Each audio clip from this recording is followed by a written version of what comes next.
Hello everyone, welcome to RB study points. तो friends, आज की इस वीडियो में कुछ ऐसे फैक्ट्स जानेंगे जो कि याद रखना बहुत ही आवश्यक है।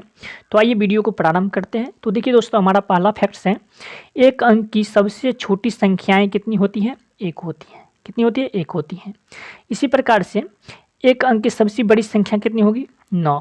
कितनी? 9। अगर 9 में हम एक जोड़ देते हैं तो वह 2 अंक की सबसे छोटी संख्या हो जाती है। तो यहाँ पर 9 क्या हो जाएगा? एक अंक की सबसे बड़ी संख्या। ओके, चलिए नेक्स्ट हमारा है, 2 अंक की सबसे छोटी संख्याएं कितनी होती हैं? 10 होती है। 2 अंक की सबसे छोटी संख्या कितनी? 10। अगर इसमें हम एक घटाते हैं तो क्या हो जाएगा? 9 हो जाएगा। 9 कितना है? एक अंक की सबसे बड़ी संख्या हो जाएगी। तो यहाँ पर 2 अंक की सबसे छोटी संख्या अगर पूछे तो कितना होगा? 1 और 0, मतलब कि 10 होगा। इसी प्रकार से 2 अंक की सबसे बड़ी संख्या कितनी होती है? 2 अंक की सबसे बड़ी संख्या हो जाएगी 99, डबल 9 मतलब 99। इनमें हम एक जोड़ देंगे तो ये 3 अंक की सबसे छोटी, मतलब 3 अंक की सबसे छोटी संख्या हो जाएगी। ओके, चलिए नेक्स्ट हमारा है, किसी भी संख्या को शून्य से गुना करने पर गुणनफल शून्य होता है।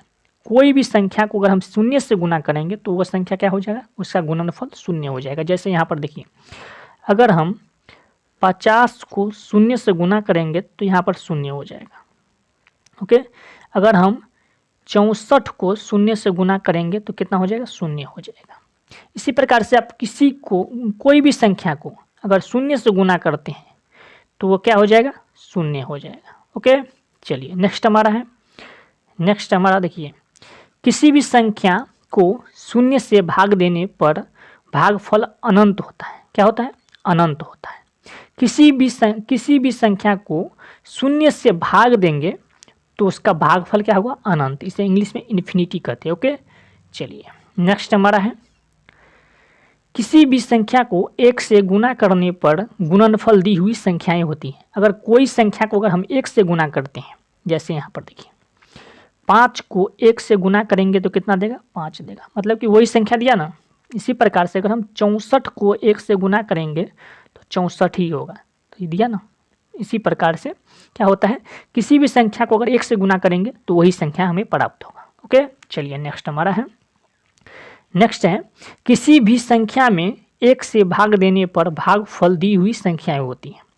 यहाँ पर कह रहा है किसी भी संख्या को, मतलब देखिए 5 को अगर हम 1 से भाग देंगे तो भागफल हमारा कितना आएगा? 5 ही आएगा। 1 से अगर हम 5 में भाग देंगे तो 5 ही हमारा आएगा भागफल। ओके, चलिए नेक्स्ट है, संख्या रेखा पर प्रत्येक संख्या अपनी पूर्ववर्तित संख्या से अधिक होती है। मतलब देखिए, यहाँ पर हम किसी संख्या को यहाँ पर हम दर्शाते हैं।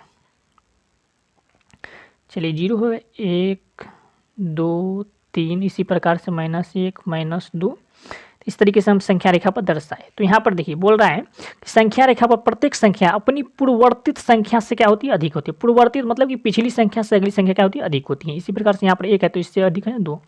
इसी प्रकार से करें, पिछली संख्या से मतलब अगली संख्या क्या होती है?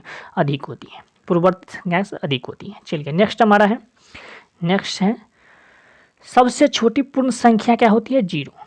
तो अगर आप पूर्ण संख्या के बारे में नहीं जानते हैं तो आप कमेंट कीजिए, हम आपको बहुत ही बेहतरीन वीडियो देने का प्रयास करेंगे पूरी एग्जाम्पल के साथ।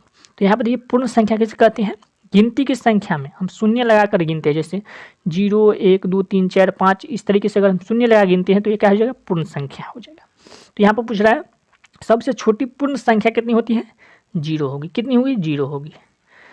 चलिए नेक्स्ट है, सबसे बड़ी संख्या का निरूपण असंभव है। सबसे बड़ी संख्या, अगर आपसे कोई पूछ दे कि सबसे बड़ी संख्या का निरूपण किस प्रकार से होगा, तो उसका निरूपण करना क्या है? असंभव है। ओके, चलिए नेक्स्ट है, नेक्स्ट है, सभी प्राकृत संख्याएं, पूर्ण संख्याएं एवं पूर्णांक संख्याएं परिमेय संख्या होती हैं। मतलब सभी प्राकृत संख्या, अगर प्राकृत संख्याएं, पूर्ण संख्या और पूर्णांक के बारे में आप नहीं जानते हैं तो आप कमेंट कीजिए, हम पूरी सेपरेट के साथ, पूरी परिभाषा के साथ आपको हम वीडियो देने का प्रयास करेंगे। तो चलिए दोस्तों, यहाँ पर देखिए कह रहा है सभी प्राकृत संख्या, अगर पूर्ण संख्या और पूर्णांक संख्या अगर आपसे कोई पूछ दे क्या परिमेय संख्या है, होती है, तो आप क्या कीजिएगा? आप कहिएगा हाँ होती है। सभी प्राकृत संख्याएं, पूर्ण संख्या और पूर्णांक परिमेय संख्याएं होती हैं।